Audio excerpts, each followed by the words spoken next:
Gonzaga's defense gave up 103 points to Santa Clara, and there is a very, very real concern about this team going forward.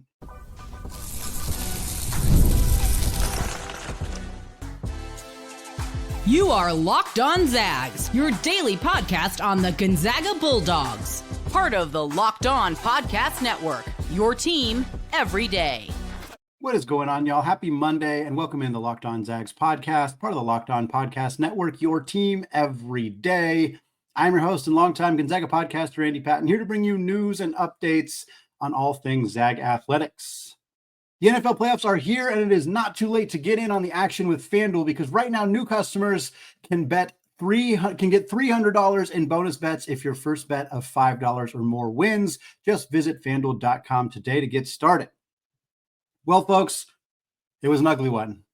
An ugly one after what was already an ugly one against Oregon State on Thursday against Santa Clara. The Zags defense did virtually nothing, particularly in the second half against Santa Clara, to lead to another loss.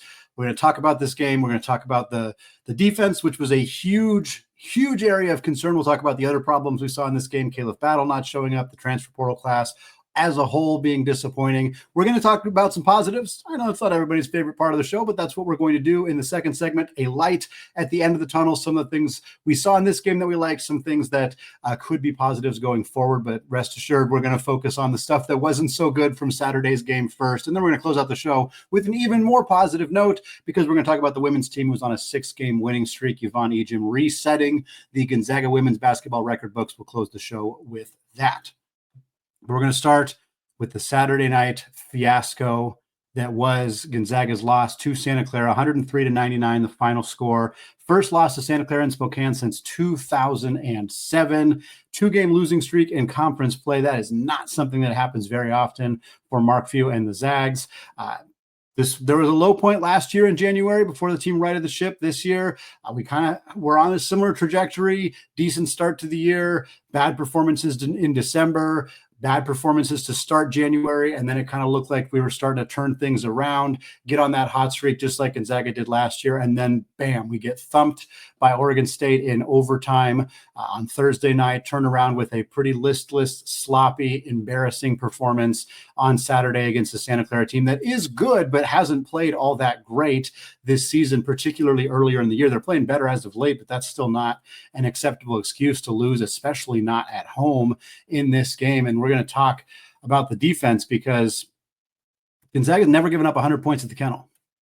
I mean, the players after the game, there was quotes where we're talking about how embarrassing it is and how frustrating it is, and said like, oh, this is just not something that happens. No, it's not. Like, it's literally not something that happens. It doesn't happen. Gonzaga does not give up 100 points at the kennel. Gonzaga doesn't give up 100 points. Most teams don't give up 100 points. Gonzaga is the team that scores 100 points, and they almost did it, and they still lost. Gonzaga's now given up 200 points exactly in their last 2 games. 97 to Oregon State. Yes, it was in overtime, but still 97 points to Oregon State, 103 points in regulation to Santa Clara. They gave up 200 points in back-to-back games against WCC opponents. Not bad WCC opponents. It wasn't Portland and San Diego, but that doesn't really matter in this context. Abysmal defensive performances in consecutive games. 18 made three-pointers from Santa Clara in this game. 18 of them. 7 for 7 to start the second half. 7 for 7.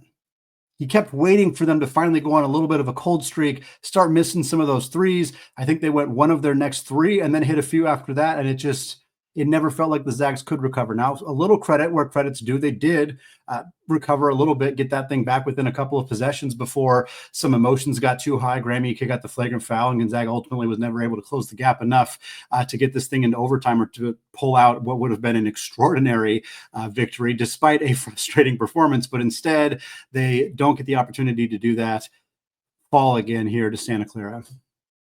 Team, Braden Huff, he said after the game, one of his quotes was that this team should be embarrassed. Yeah, that's the case here. This is an embarrassing loss. An embarrassing, frustrating, you need to come to Jesus and figure out what to do from here on out type of loss. 103 points. It's just unfathomable to give up that amount of points to anybody. To anybody. You can give up 100 points if you're scrimmaging an NBA team. Fine. You can give up 100 points in quadruple overtime. Fine. You give up 103 points at your home place in a regular season game to a team that started the season 1-4 or 1-3, to a team that is fine offensively, but not top 25 in the country, not top 50. I think about top 50 probably now. I'm sure Ken Palm's adjusted and has them much higher, but they weren't in that conversation prior to that. This was a decent-ish team with some good players, some potential NBA talent in Adama Alpha-Ball, a tough matchup for Gonzaga because of the guard size, but none of those are justified excuses to give up this many points to this team, especially at home. Tyree Bryan, what a performance from him. I'm not sure I've ever seen anything like that. But how many times have we said that this year? How many times have we said, wow, I've never seen anything like what Mo Odom did in the second half in that Pepperdine game. I've never seen anything like what Mikey Ratai did against Gonzaga in that Oregon State game. He's a all WCC player. I've never seen anything like what Bashir Jihad did against Gonzaga when he was playing for Arizona State earlier in the year. Theo Lawson summed it up perfectly in a tweet before this game, before the Santa Clara game, talking about how many different players have had their season high and in many cases their career high against Gonzaga this year. He summed up all the players who have scored 15 or more points and it being their season or career high this season. Here they are: Bashir Jihad and Alston Mason, from Arizona State, Nick Boyd from San Diego State, Javon Small and Amani Hansberry for West Virginia, Umar Ballo from Indiana, Andrew Carr from Kentucky, Liam McNeely from UConn, Joe Oliveira and Mo Odom from Pepperdine, Mikey Ratai from Oregon State, now Tyree Bryan, who drops 35 against Gonzaga. 35 points on 7 of 12 shooting from 3. Dude was red hot. And yeah, players get red hot. Sometimes it happens, but that's not a justified full length excuse. Sometimes the player's going to get hot against you, but you still got to find a way to neutralize the rest of the team, get the ball out of their hands if you can, or still find a way to outscore them on offense. Gonzaga scored 99 points. That should be enough. That should be enough. And it wasn't. It wasn't in this game. They scored plenty of points against Oregon State. It wasn't enough either. 83 points in regulation in that game, and it wasn't enough. Offense isn't the issue. Offense is not the issue. Defense, major issue. The small guard era is a problem for Gonzaga. Let's just say what it is. I don't think Ryan Nembhard and Nolan Hickman are bad defenders in the sense that they are like low effort defenders or they're not trying on that end. I know some people like to say that, oh, well, Gonzaga gave a lot of points, therefore the defenders aren't trying. I don't think it's that necessarily. I think the effort could be improved in some ways, but I don't think that's the issue. The issue is they're not big. They're small guys without a ton of length. They're not equipped to play the style of defense that Gonzaga plays, and that's a coaching issue. That's a coaching issue. The defense is predictable. That is also a coaching issue.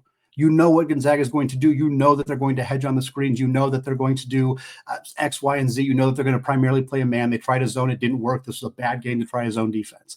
There is not enough unpredictability in Gonzaga's defense. Look at Mark Pope in Kentucky. They ran a whole bunch of different defenses against Gonzaga, completely flummoxed them in the second half of that game. Look at Wayne Tinkle at Oregon State and what they did in the first half of that game. Gonzaga did a good job offensively of countering Oregon State's attempted switching on defense, switched from a 2-3 to a 3-2 to a man and kept alternating between those. I thought Gonzaga's offense was good, but Gonzaga doesn't ever attempt to do anything like that on defense. They don't ever try that. And so the other team, they know what to do. They know what to do. Mark Few said it looked like the defense was on skates in this game. But we've been saying that for years. I remember when BYU was still in the conference, the year that Gonzaga went to the national championship game, Jalen Suggs bailed him out of a loss against BYU because he had a couple of clutch shots down the stretch. But I remember that game distinctly because every single time down, BYU was in transition threes. They were scoring in transition. They were scoring three-pointers in their half-court offensive sets because Gonzaga's defense was a step slow. They were sliding out on shooters. They weren't getting hands and faces in the appropriate amount of time. That was years ago. Mark Pope knew how to counter it this year because he's seen it, because he knew it wasn't going to look different. That's a problem. This team is not a good defensive team in terms of roster construction, and that is definitely part of the problem. But a part of it is that Gonzaga, Mark Few and the staff haven't figured out how to acclimate to the players that they have. They're asking players to do things that they're not good at doing or that they're not capable of doing because of their size limitations, their athletic limitations, whatever it may be, and they're not making adjustments, and they're getting worse. The season they are performing worse now than they were at the start of the year because teams are scouting them, teams are watching the tape, and they know what they're going to do. That is a huge problem, and it needs to be fixed. It is not going to get better without some kind of change, some kind of alteration. Talked plenty about the defense. There's more to be said, more to be consumed about this, but we talked about it. The offense wasn't the issue. One player was a pretty significant problem.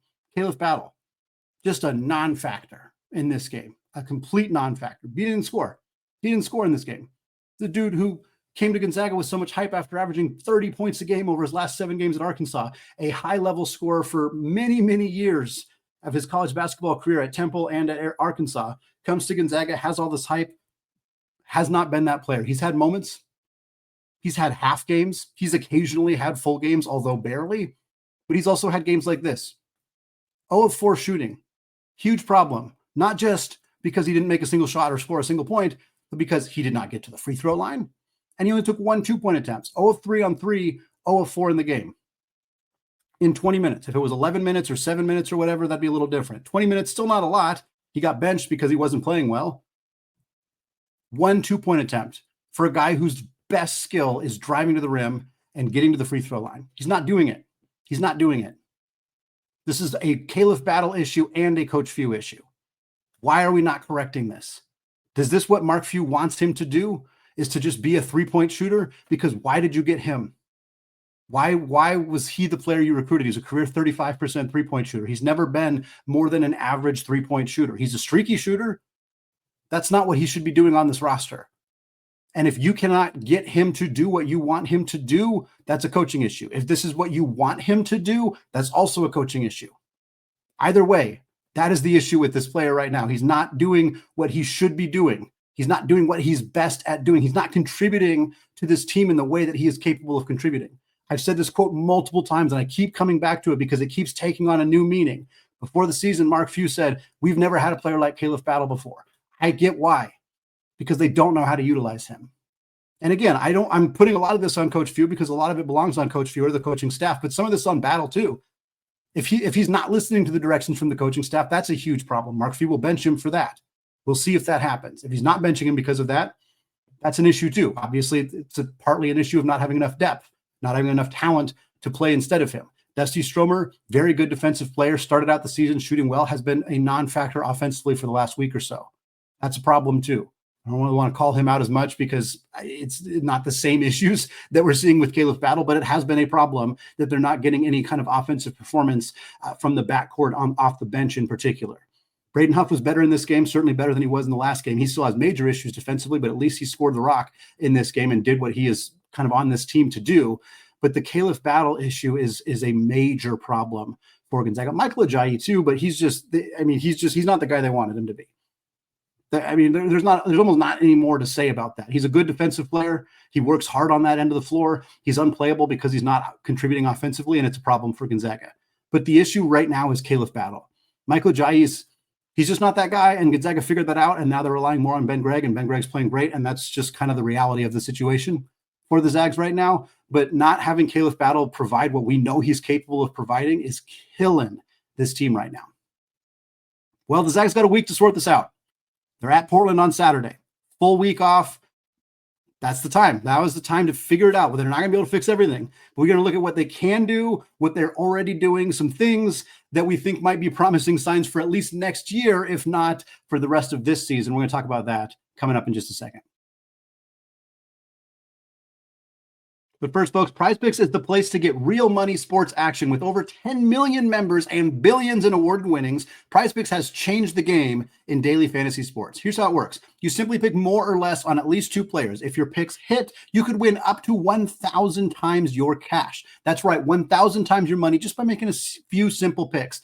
National championship game is tonight. If you're planning to watch, Ohio State wide receiver Jeremiah Smith, 79.5 receiving yards. I think he's going to hit over that. Notre Dame running back Jeremiah Love, he's at just 0.5 touchdowns rushing or receiving. If you want to do a little bit of a themed over-under here, 2 Jeremiahs, you hit over on both, you're going to win some real cash. It's fun. It's easy to play. Plus, with PrizePicks' Flex Play, you can still double your money even if one of your picks doesn't hit.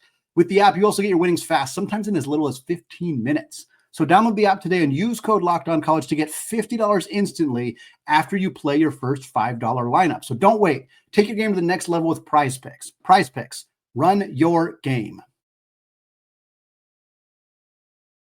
All right, folks, segment 2, still Andy Patton, still Locked On Zags podcast. We're still talking Gonzaga Santa Clara game. What in the heck is going on with Mark Few and the Zags on 2 straight losses? We're going to try to kind of look at some positive spins here in the second segment. There's still going to be some negativity, still some things of like, this was good, but it's still frustrating that this happened, et cetera, et cetera.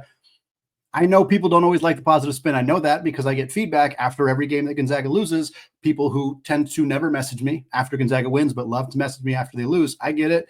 But telling me to not do the positive segment, don't do the good, the bad, don't do that part. First of all, I don't need to be told how to do the job. I love doing this job. I love putting these shows together. It's what I love to do, and I'm happy to do it the way that I like to do it. But there's always going to be some level of positive spin. If you do not want to hear the positive spin, the positive things, I can understand it's a little frustrating after this game, but we're going to look at how that could help Gonzaga going forward, and also why these certain aspects of this are extra frustrating, because there were some positives in this game.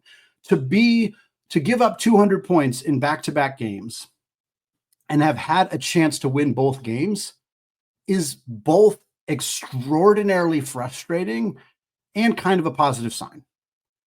Like, we're punching up to try to pick on St. Mary's at this point because they've been playing some phenomenal basketball. But by and large, if St. Mary's were to give up 200 points in back-to-back games, the odds of them being in both those games are very low because of the style they play, because they don't score 90-plus points in games very often. Their offense has been better this year. They're kind of adjusted a little bit, but I'm using that as an example because that's a team that people kind of understand the style that they play at. St. Mary's typically scores 70, 75 points a game, sometimes 65 to 70 points a game. If they're giving up 90-plus, that's going to be a much more challenging situation for them.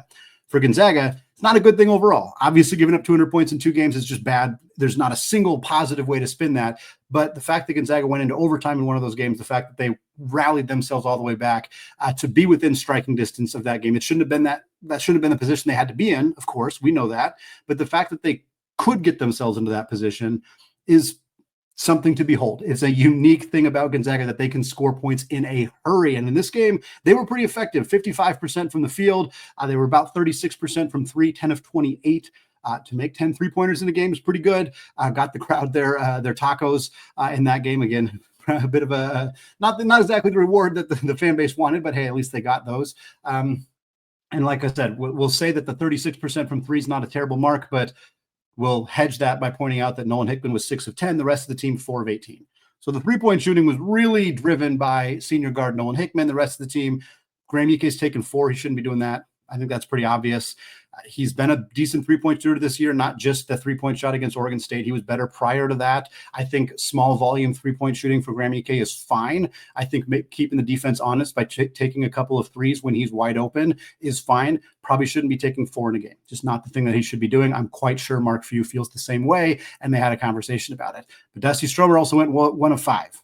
It wasn't just Graham Ike taking 4 threes that was a problem in this game. Dusty went 1 of 5. We mentioned his offense not being there lately as well. Ryan Nembhard, what a great game. 16 points, 15 assists, 1 turnover. That is insane. 15 assists and 1 turnover is unbelievable. If that's coming off of a win, that is the talking point from this game. That is a unbelievable stat line. Nolan Hickman, 24 points, 6 made threes. He also just had 1 turnover. That's really good stuff from those 2 players. 40 combined points, 2 combined turnovers, really good stuff. I also think it's part of the problem because I mentioned the small guard issue. Both Hickman and Nembhard are just small for their position. Nembhard is listed at 6 foot, somewhat generously. Nolan Hickman's 6'2", 6'3", somewhere in there. It's an era where guards are bigger and bigger. We saw that against Santa Clara. Adama Alpha-Ball is a matchup nightmare for Gonzaga. He was last year. He is again this year. Carlos Stewart's a bigger guard. Tyree Bryan is a bigger guard. These guys they're always going to be limited. And we knew this from the get-go. Gonzaga scrimmage against USC, Desmond Cloud scored like 140 points in the second half of that game because he just posted up Ryan Nembhard the whole time, and Gonzaga doesn't have any rim protectors to come over and help with that. We knew that this was going to be a problem and that teams who were capable of exploiting Gonzaga's lack of size in the backcourt was going to be an issue. But here's the thing. If Nembhard's going to go out and drop 15 assists and shoot efficiently from the field, if Nolan Hickman's going to knock down 6 threes in a game, you can't not play him, especially when Dusty Stromer's not contributing offensively. So you don't have the depth. You don't have the two-way talent to be able to not play Nembhard and Hickman huge minutes. and it limits you defensively. That is a roster construction issue. I still think Gonzaga's coaching is also an issue in the sense that they're putting these players in positions that they're not as capable of succeeding as maybe they could be. But I don't blame Mark Few for playing these guys a bunch of minutes because they are contributing offensively and are the reason Gonzaga is in games where their defense completely fails them. They're also part of the problem on the other end. It is a nasty catch-22 that I wish I had a better solution for how to fix. I'm sure the staff wishes they did too, but it is a tough, tough problem to solve. We talked a little bit about the flagrant foul, the emotion, the intensity. I will not, you can miss me with the argument that Gonzaga is not trying, that the effort is not there, that they don't care. Any of those arguments, nah, you miss me with that. It's just not a thing. Could effort be improved? Sure. Effort is always something that could be slightly improved. I don't think it's the problem. I think Gonzaga's defensive, the plays that they run or the sets that they run, I think that's the issue. I think the personnel is an issue. We've talked about that multiple times already on the show. I don't think it is an effort thing. I do not think it is an effort thing. I don't think it is like a lost of the locker room thing. Players aren't playing for few and any of that like overly kind of doomsday type stuff about this. No, I don't think it's any of that. I think it is pretty strictly personnel and the style of defense that they're running that are the issues. But we saw that heart, we saw that emotion, we saw some clutch shots to get Gonzaga back in the game towards the end of this contest. They just dug themselves in way too big of a hole by playing really poorly defensively, mostly in the start of the second half, but also in the first half as well. The other good news, I guess, Gonzaga's got a week to clear their head. They don't have any game this week.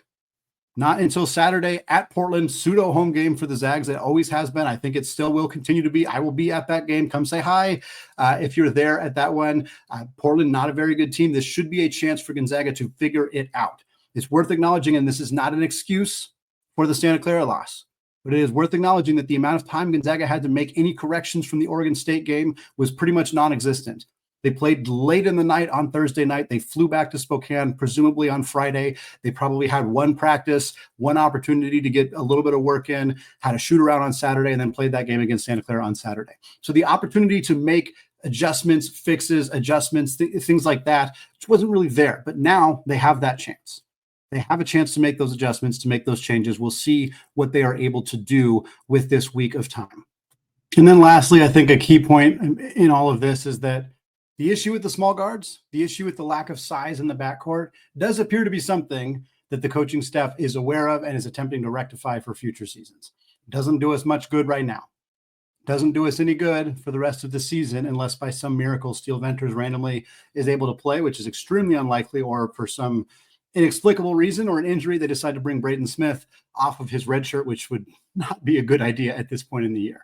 So these things are not going to fix the rest of the season.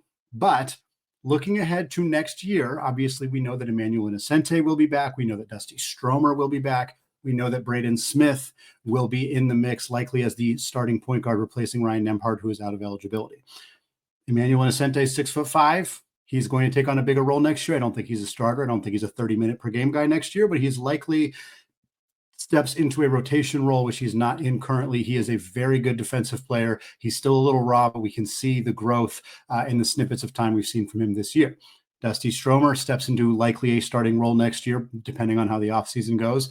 We need to see more consistency from him offensively, but he is a long guard with very good defensive instincts. Braden Smith is bigger than Ryan Nembhard. He's not super huge by any stretch, but he's a bigger guard. Again, the defense is something we'll need to see what he looks like in Gonzaga's system. Colgate and the Patriot League is a little bit hard to kind of pin down exactly how he's going to be on that end, but there is more size. And then you have two newcomers coming into the system that we already know of. Davis Fogel, 6'7" wing from Anacortes High School, mostly known for his offensive abilities at this point, but he is somebody who has much more. He was a point guard in high school up until very recently. He still handles the ball a lot, so he's going to be a guard at 6'7". And then you have Jalen Warley, who is now officially on campus. He's officially with the Gonzaga Bulldogs basketball team, the transfer, who was at Virginia but did not play for Virginia, redshirted this year. He spent the first 3 years of his career at Florida State. He is a 6'7" wing, but he's going to play in the backcourt. He's going to play the 2 or the 3. He is very long, very athletic, not much of an offensive player. And I know there was some concern about that when he was first kind of signed and brought on for Gonzaga, but this is the staff identifying that this is an issue for them. Will it work? Will they magically be great defensively next year? I don't know, but I know that the staff is aware of the problem and is looking to fix it. Again, it's not the greatest positive thing. It's not the best positive spin we can ever throw on a game, but it is something to look forward to next year, that this is an area that Gonzaga is aware is an issue and is looking to make some fixes on it. We won't go all the way into this because we're already running long on time here, but I think there is some concern about Gonzaga's ability to keep up in the NIL era. It always comes up after losses. It's this concern that Gonzaga's like ceiling has passed, things like that. We're not going to get all doomsday on that. I think for starters, Gonzaga is already joining the Pac-12. There's no concern about not jumping up to that level. I know the Pac-12 being, considered a power conference is still something that we're kind of waiting to see. And I know there's some concern that the Pac-12 hasn't made any new additions recently, but Gonzaga is going to make a lot more money. They're going to get more money with the move to the Pac-12 than they currently get. That is something we know. Gonzaga does not have to allocate that money to a football program, so they will have more money to spend once they join the Pac-12. Again, that's not helping this year. It doesn't even help next year, but it is something that I think we have the opportunity to see Gonzaga potentially be able to not fall behind in terms of being able to pay for players. I don't think that's even been an issue currently. I don't think Khalif Battle and Michael Ejim were like, their 20th and 21st options in the transfer portal. Like, they were guys they wanted and targeted and were able to bring to Spokane. So I don't think that's a huge issue. I do think roster construction is an issue. And I do think the ability to pay for high level defensive bigs is an issue, but every team's struggling with that. North Carolina couldn't bring in a high level defensive big. That's who they wanted this offseason. They couldn't get one. North Carolina is struggling to buy those guys. It's going to be hard for Gonzaga too. It's not necessarily a Gonzaga issue. It is an issue there's just a scarcity issue of those types of players at the college basketball level. Well, folks, freshman Allie Turner broke her career high, giving Gonzaga a 6th straight win. Yvonne Ejim continues to rewrite the record books. We're going to talk about that to close out the show coming up in just a second. But first, folks, get ready to tackle the college hoops action this season with FanDuel, America's #1 sportsbook. Because right now, new customers can bet $5 and you will get $300 in bonus bets if you win. The FanDuel Sportsbook app gives you everything you need to place live bets all in one place. So when you get a hunch in the middle of the game, you can check out the latest stats, view live play-by-play, and so much more, all on the same page where you place your bets. Not a lot of great Monday night basketball action, but Villanova 6.5-point favorites at home against Georgetown. Hoya's playing some good ball under Ed Cooley. This team has looked good. They've already pulled off some upsets. They beat UConn. I would not be surprised to see Georgetown cover that spread. Frankly, I wouldn't be surprised to see them go get a big road W against Villanova. It might be worth throwing some money down on that game. If you were interested, just visit FanDuel.com to join today. As a reminder, you'll get started with $300 in bonus bets, whether that first $5 bet is a win or a loss. That's FanDuel.com, America's #1 sportsbook. All right, folks, segment 3, still Andy Patton, still Locked On Zags podcast. We're closing out the show. Like I said, we're going to get progressively more positive as the show goes on. Today, closing it out with the most positive updates we have, because we're not talking about the men's basketball team anymore. We're switching over to talk about the women's team, who had themselves a great weekend in the midst of a very bad weekend for the men's team. The Lady Zags go out, beat Portland on the road, beat Portland at home, beat LMU on the road. They are now 7-2 in conference play. They're tied in for first place in the league with Washington State, who they already beat. So kind of looks like they're the best team in the conference at this point. They're 4-1 in 5 road conference games. So they've been very good at winning on the road. Like we said, 7-2 overall, 6-game winning streak through the first 14 games this year. The Zags were 6-8, a very rough start for Coach Fortier's team. They've now won 6 in a row, up to 12-8 on the year. Much, much better shape. Getting healthy was a huge factor for this team. Taylor Dalton, Brees Allen-Bien back in the mix after missing the start of the year with injuries. While neither of them have been like huge players, both of them are coming off the bench, are kind of 7th, 8th, I think, in terms of minutes since their return. Having that extra depth has been really, really helpful for this team. There's a reason that they haven't lost since those players have been back in the mix. The game against Portland, they won by 1. They outscored the Pilots 20-9 in the third quarter. That was when they made their run and secured their W. Pretty much all thanks to Yvonne Ejim. 35 points for her in this one, 13 rebounds, pair of assists, pair of steals, pair of blocks as well. She was 12 of 16 from the field. She was 11 of 14 from the free throw line. A jaw-dropping performance from Yvonne. 35 points is incredible at any collegiate level. It is incredible in the women's basketball game. What a performance from her. 12 of 16 obviously is phenomenal. She's always been an efficient scorer, but that is otherworldly. And this is against a team that made the tournament the last 2 years. This is against the consensus coming into the year, or not consensus, but projected to be the best or second best team in the WCC, a team wildly expected to beat Gonzaga and win the WCC tournament and make it back to the big dance. And they still could do that. They still could win in Vegas and make it. But for the Zags to sweep Portland, for Ejim to have 35 against this team is incredible. For the Zags to win this game despite shooting 3 of 17 from 3 is a testament to how great Yvonne was in this game. It also helped that UP shot 5 of 21. The Zags almost kind of had a relapse after that game. They went at LMU after a big emotional win against Portland, and were tied with the Lions after 3 quarters. Yet they outscore LMU 21-10 in the final frame, pick up a 69-58 win, thanks in large part to, of course, Yvonne again, as well as freshman guard Allie Turner. Last week in this same segment, same episode on Monday, we talked about Allie Turner tying her career high with 20 points. This week, she broke it. 23 points for her in this game against LMU. She also had 9 rebounds, 3 assists, and a turnover in 35 minutes. She was 9 of 18 from the field, including 5 of 10 from beyond the arc, resetting her career high. Like we said, she's now had 3 20-point games as a true freshman, does it again on the road. Really phenomenal stuff from her. She's been one of the big revelations for this team, for Gonzaga basketball collectively this year. It's been very fun to see her dominate in her first collegiate season. Ejim also had another great game, 19 points and 8 boards for her. She also had 5 assists and a block in 30 minutes. She was 6 of 12 on 2-pointers. She did go 0 of 2 from 3, but 7 of 7 from the free throw line. Also want to give a shout out to Esther Little, who had 8 points, 11 rebounds, 3 steals, 2 assists, and a block in this game. 6 of her 11 rebounds were offensive. She also shot at 4 of 8. Really nice game from Little when they needed it, especially in the fourth quarter to pick up that W. Last point here before we move on and close out the show. Yvonne is continuing to rewrite the record books for Gonzaga women's basketball. We're not shocked by that. She is a 5th year who has been dominant for pretty much. She didn't play a ton as a freshman. She was good in a reserve role as a sophomore, great as a junior, great as a senior, now great as a 5th-year senior. Most players don't get that extra time, and of course, that is allowing her to reset those record books.